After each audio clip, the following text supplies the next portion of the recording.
Vice President, Government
स्वागत सुस्वागत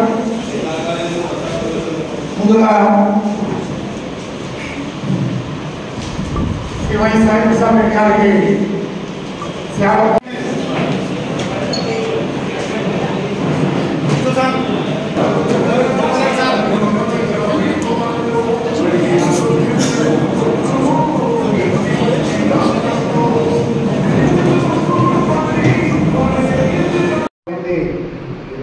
అన్ని రకాలుగా తాలిబోట్లు ఇస్తాము, చావులకు ఇస్తాము, ఎవరు వచ్చినా కష్టం వచ్చిన వరకు అనుకుంటాము. ఏ రకంగా ఎవరు ఊరికే పంపించే పరిస్థితి లేదు. అన్ని విధాలుగా మనము ఉన్నంత వరకు కూడా మా పెద్దలు చెప్పిన ప్రకారంగా ఏది ఆశించేది ఇచ్చేది ఉండాలని చెప్పేసి చెప్పడం జరుగుతుంది. ఎంతమంది ఎన్ని రకాలుగా ప్రయోగాలు చేసినా జరగదు. తప్పు చేస్తే దేవుడు శిక్షిస్తాడు. అలాంటి తప్పు చేయదు, ఆ పరిస్థితి రాదు. ఎందుకంటే దోచుకునేది ఏమన్నా దోచుకుంటే రామని చెప్తే ఇప్పుడు రాదు. ఏమన్నా గురింటే ఏమన్నా దోచుకునేది ఏదన్నా అబద్ధాలు చెప్పేసి ఏదో రకంగా కించపరచాలని చెప్పేసి ఆలోచన ఉండొచ్చు. కానీ భగవంతుడు ప్రభుత్వంలో ప్రజలు అవుతారు. ఇంత మీడియా ఉంది, ఇంత ఇన్ని పార్టీలు ఉన్నాయి. దోచుకుంటే ఊరికే ఉంటారు, పొద్దున్న చేస్తే ప్రజావాళ్ళు చేస్తారు. ఆ విధంగా ఇప్పుడు ఉండే పరిస్థితులు గతంలో అయితే అన్నీ తెలుస్తూ ఉన్నాయి. ఒక పేపర్ మాత్రమే ఉన్నాయి. ఇప్పుడు సోషల్ మీడియా పూర్తి స్థాయిలో పెరిగింది. ఏదైనా ఉన్నా దాన్ని ఇమ్మీడియట్గా ప్రజలే పంపిస్తారు. ఇంకోటి చెప్తారు, నేను అబద్ధాలు చెప్పేటప్పుడు మీడియా, సోషల్ మీడియా ఎందుకు ప్రజలు ఎదురు ప్రశ్న అయ్యో తెలియదు, ఎదురు ప్రశ్న ఎంత చేయాలో తెలియదు. ఏ విధంగా ఆ స్పీచ్ పెట్టామో అవును ఎక్కడ జరిగింది, ఏం జరిగింది, ఎవరిది దోచుకున్నారు, మీరు ప్రూఫ్ ఏంటంటే అక్కడికే స్టాప్ అవుతారు. మీరు అడిగారు ఇది పెట్టి తీసి అట్లా పంపించేది వేసుకున్నారు. అంతేగాని ఎందుకంటే అది ప్యాకేజ్ పెట్టాను. చాలా చోట్ల మీరు మొదలు కాకుండా మీడియా వాళ్ళు వేరే ఏదో అవునట్టు తింటే అంటే ఏదో రకంగా అబద్ధాలు చెప్పారు. ఏదో సర్వే నెంబర్ 481 సర్వే నెంబర్ ఏదో 84 జరిగింది. నాకు ఏం ప్రమాదం 84 ఎప్పుడు జరిగింది అది. వాళ్ళ ఆయన మా బిడ్డ తీసుకుంటే వాళ్ళ ఆయన పోయారంట, దాన్ని కబ్జా చేశారంట. ఎవరు చేసినారంటే సంబంధం లే, ఏదో వాళ్ళు వస్తారు ఏదో రకంగా మాట్లాడతారు. ఎందుకంటే ప్యాకేజ్ అది బయటకు కావాలి. ఏ తప్పుడు చేసే ఆలోచన మాకు ఏముంటుంది.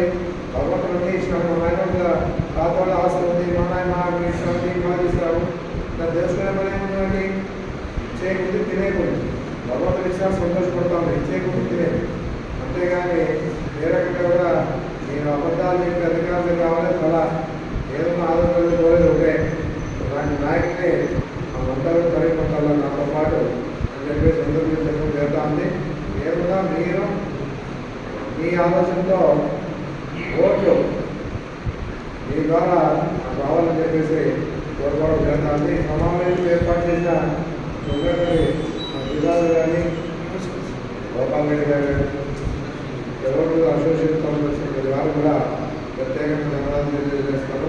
ఇప్పుడు బ్యాన్ అంటే ఇప్పుడు సొంత కూర్చోండి, ఫ్యాన్ లేకపోతే గృహపడం అట్లా అసలు పెద్దవాళ్ళు బ్యాన్ అవసరం. బ్యాన్ ఉంటే నిద్ర వస్తుంది. ఏదైతే